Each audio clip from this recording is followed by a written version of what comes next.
ভূতবাগানের কথামালায় আজ শুনলেন শ্রী অমরেন্দ্রনাথ মুন্সী রচিত গল্প বনকলমির বিলে। বনকলমির বিল, জল টলমলে ঝলমলে, শুধু ধুধু করে জল আর জল। অনেক দূরে দেখা যায় ধূসর রেখার মতো তীর, দূরে দূরে গা আর গাছ আর অন্য কিছু।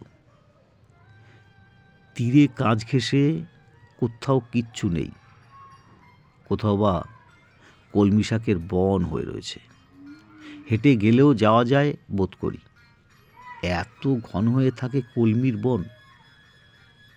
সবচেয়ে ভালো লাগে বনকলমির বিল জ্যোৎস্না রাতে, চাঁদের আলোয় যখন আকাশ ধুয়ে রূপোর ধারা নামে পৃথিবীর উপর, তখন বনকমলির বিলকে মনে হয় স্বপ্ন লোক বুঝি।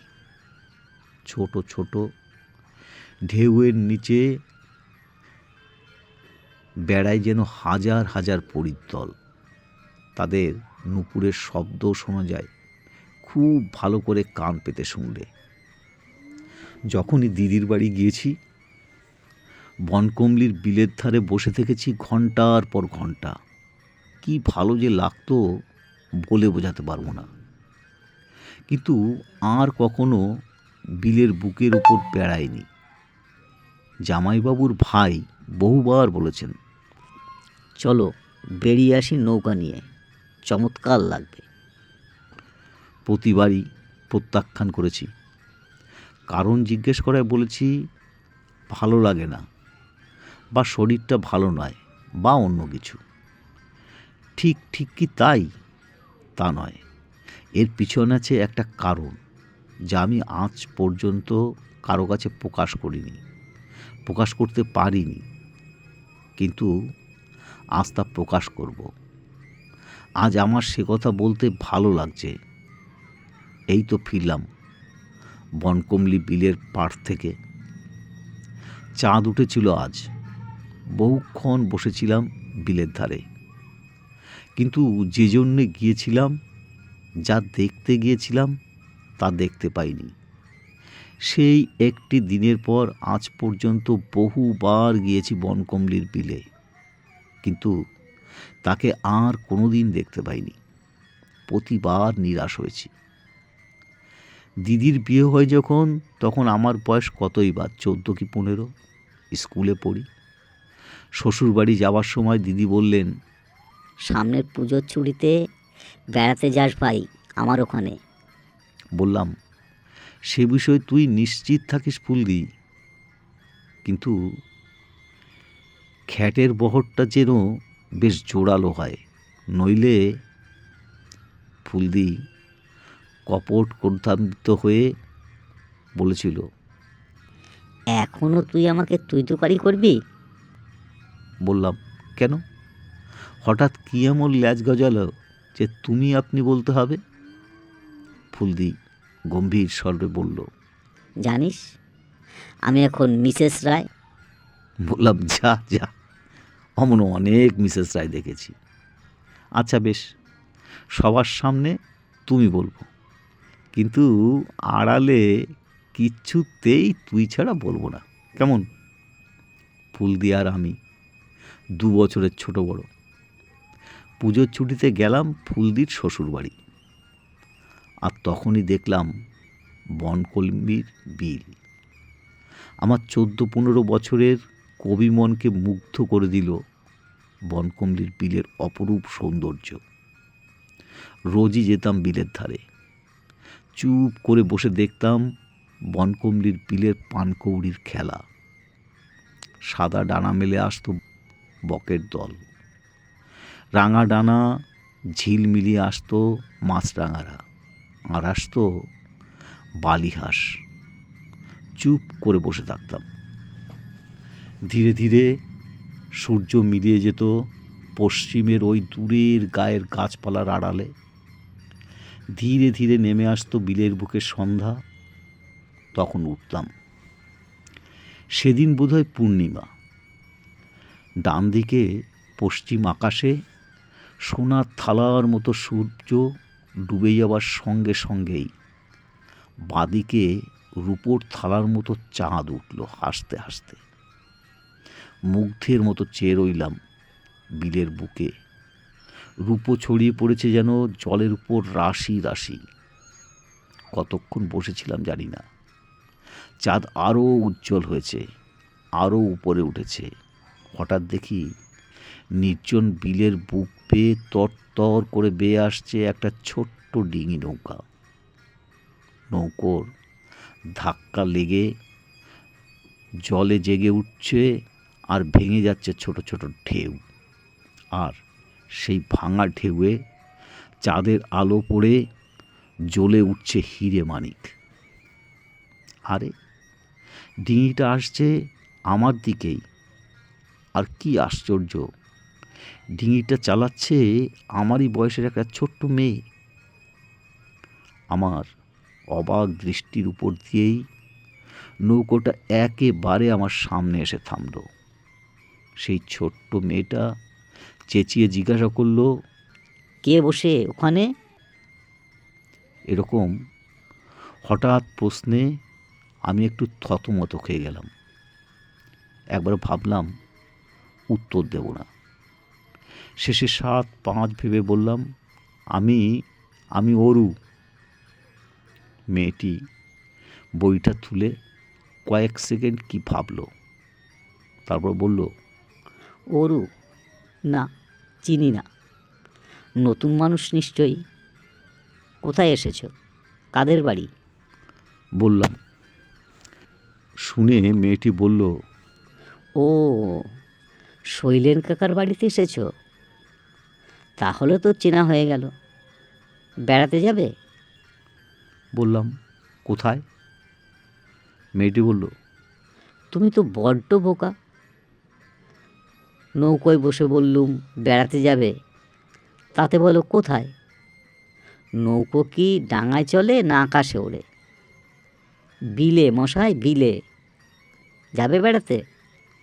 ও বাবা, মেয়েটি যে 1 নম্বরের কথার জাহাজ, আর ডান পিঠেও বটে। নইলে একা একা নৌকো নিয়ে রাত্রে বিলে ঘুরে বেড়ায়। কি মেয়ে রে বাবা!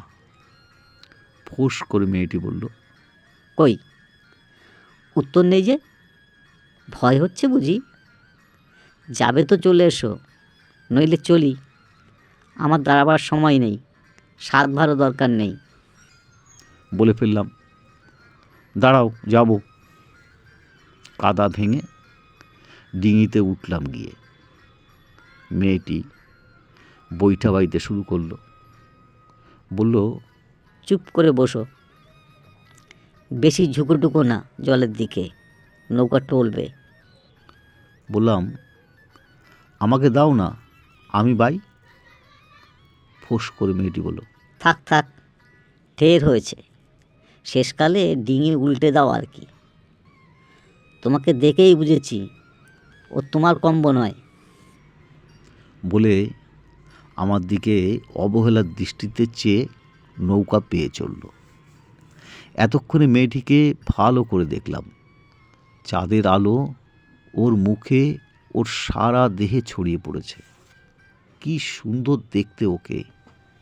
ঠিক যেন মা দুর্গার পাশে যে লক্ষ্মী প্রতিমা থাকে তার মতো। যেমন মুখ তেমনি চোখ, আর তেমনি টকটকে রং, আর মেঘের মতো কালো চুল। পরেছে একটা নীল রঙের শাড়ি। শাড়ির আঁচলাটা কোমরে ঘুরিয়ে গাছ কোমর করে বাঁধা। কি ভালো যে লাগছে মেয়েটিকে দেখে, কি বলবো। ঠিক যেন দিদিমার কাছে শোনা সেই রূপকথা রাজকন্যার মধুমালা। তার দিকে অবাক হয়ে হা করে চেয়ে আছি। সে বলে উঠল, কি দেখছো অমন হাঁ করে? বলে ফেললাম, তোমায় কি সুন্দর দেখতে। বোধহয় সে লজ্জা পেল।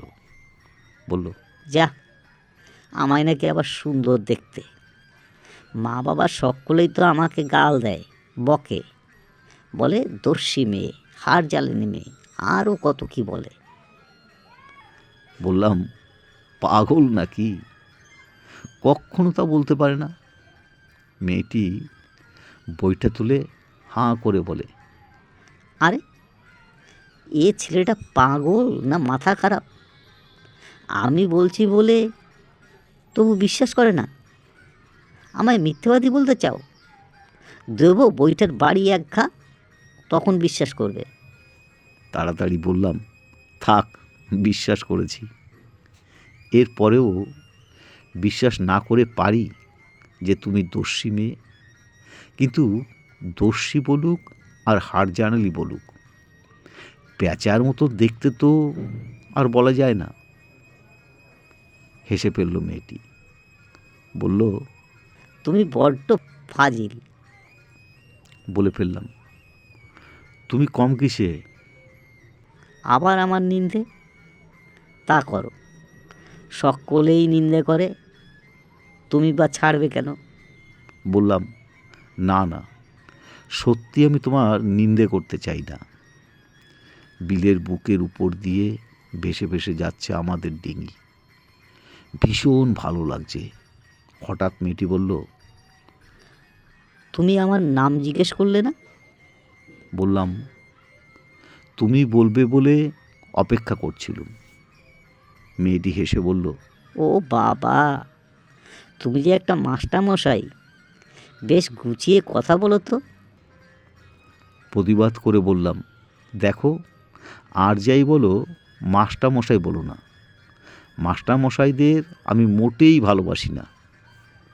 মেয়েটি হেসে পড়ল, বললে, ঠিক বলেছ তো, আমিও মাস্টারমশাইদের একদম ভালোবাসি না। তোমার সঙ্গে আমার বেশ মিল আছে। তবে শোনো, আমার নাম কমলা, ঠাকুরদা ডাকে কমলমণি, মা বাবা দাদারা ডাকে কমলি, আর পণ্ডিত মশাই ডাকে মা কমলা। আর জানো মজা, নানকু আমার ছোট ভাই, এই একটুখানি, এখনও ভালো কথা বলতে পারে না, ডাকে তমলদি, ও তমলদি। এত হাসি পায়। বলেই কমলা হেসে ফেলল। কি সুন্দর হাসে মেয়েটি, ঠিক মুক্তোর মতো দাঁত চাঁদের আলোয় ঝিকমিক করে ওঠে। বললাম, আচ্ছা, তোমার ভয় করে না? অবাক হয়ে সে বলল, ভয়? কিসের ভয়? এই একা একা নৌকো বেয়ে যেতে। খিলখিল করে হেসে উঠল কমলা, যেন একটা ভয়ানক মজার কথা বলেছি।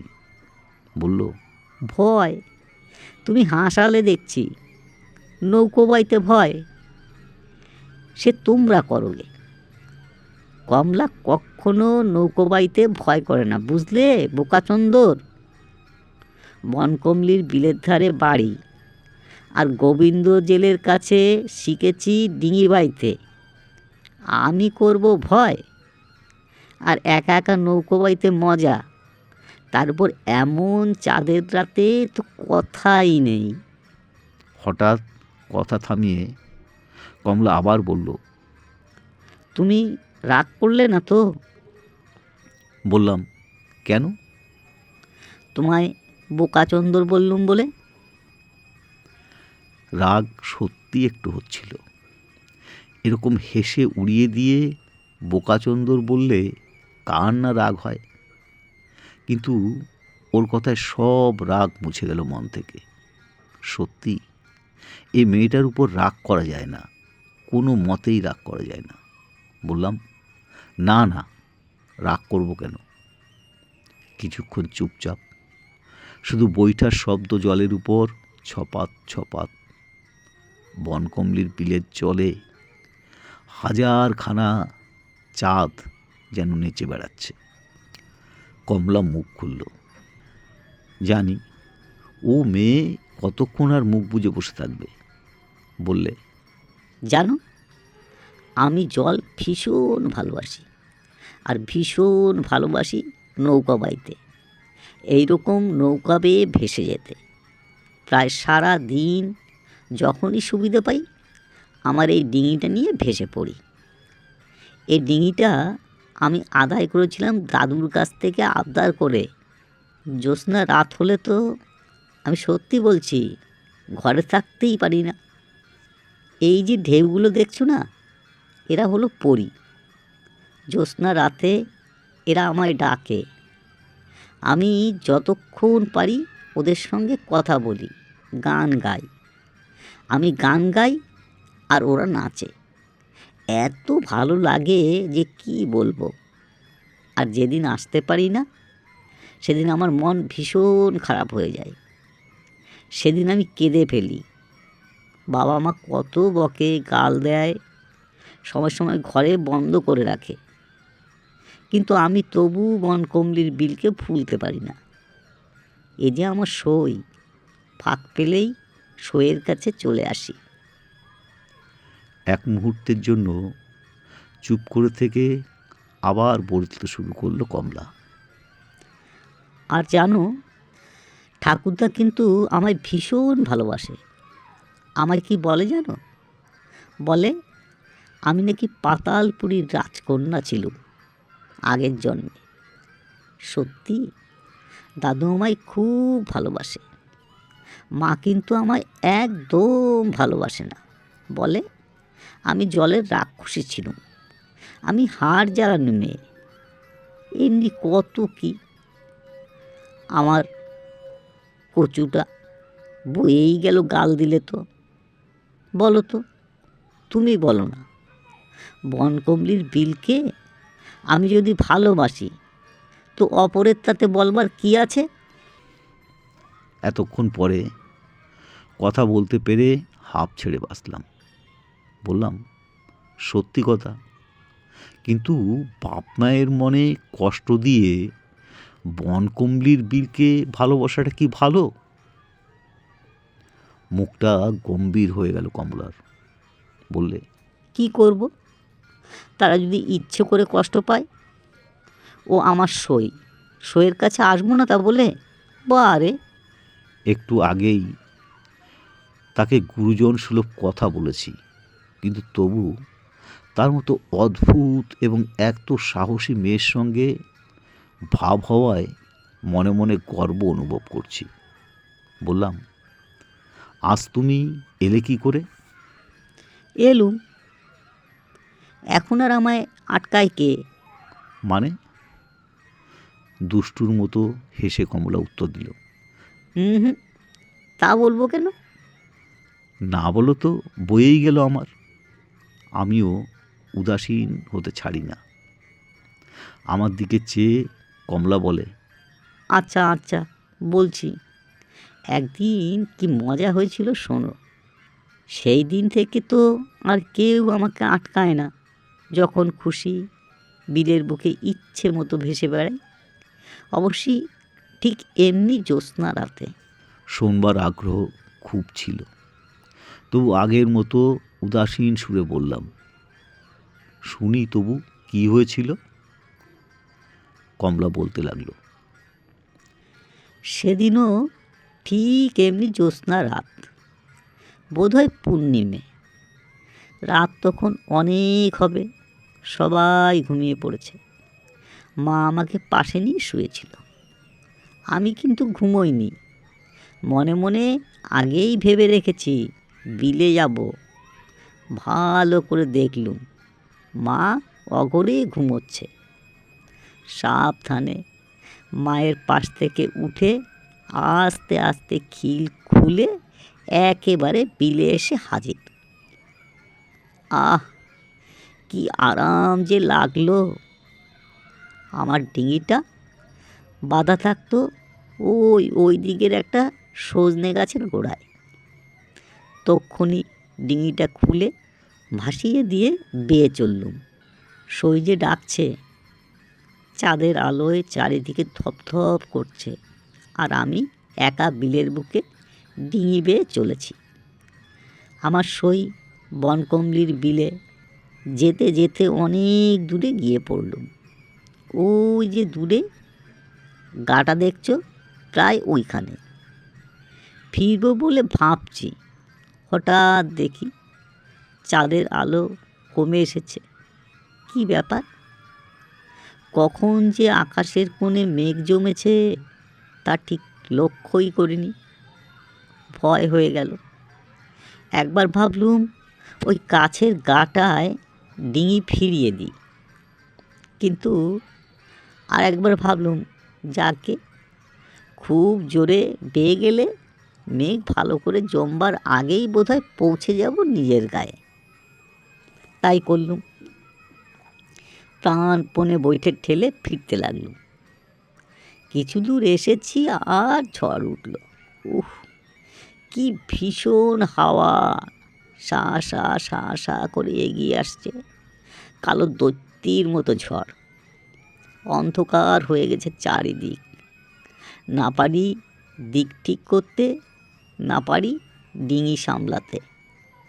আমার যে তখন কি হতে লাগলো কি বলবো। ভয়ও পাচ্ছিলাম খুব, মজাও লাগছে বেশ। আকাশের দিকে চেয়ে দেখলুম সব অন্ধকার। বিলের দিকে চেয়ে দেখি সে যেন রাগে ফুঁসছে।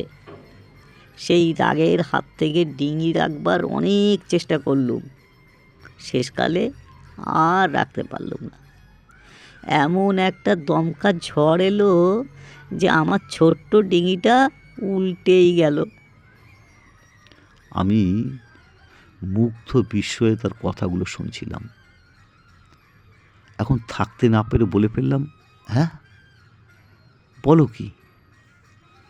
সে বলল, হ্যাঁ, শোনো না, আমার ডিঙিটা গেল উল্টে, আর সেখানকার জলে কি যেন হলো।